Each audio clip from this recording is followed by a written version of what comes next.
नमस्कार, माझं नाव वसीम रझिया अजीज नाईक. मी all India renewable असोसिएशनचा member आहे आणि आज इथे मी जे काय डिस्कॉमने अचानक जे 13 फेब्रुवारीपासून जे काय पोर्टलमध्ये बदल केले त्याच्यासाठी आम्ही इथे पत्रकार परिषद घेतली होती. माझ्यावर दुसरी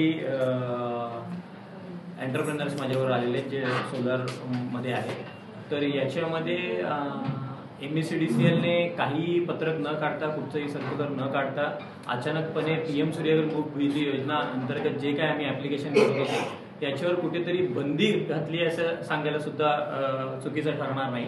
कारण त्यांनी एक त्याच्यामध्ये फिल्टर लावलंय की जे काय 12 महिन्याचे ॲव्हरेज युनिट आहेत त्याच्यापेक्षा जास्त तो कन्झ्युमर आता अप्लाय करू शकत नाही.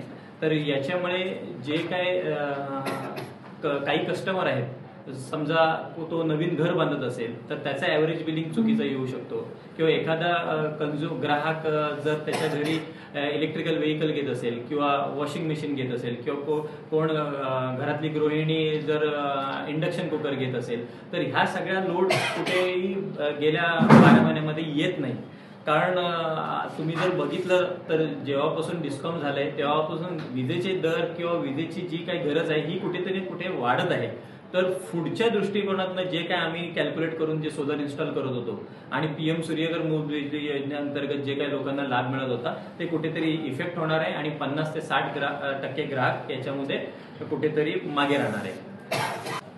तर all India renewable energy association तर्फे आम्ही रत्नागिरीच्या वतीने MSEDCL ना आवाहन करतो की हे जे काय त्यांनी बदल 13 तारखेला कोणालाही न सांगता जे काय डिस्कॉमच्या पोर्टलमध्ये बदल केले ते त्याने 2 दिवसाच्या आत मागे घ्यावं.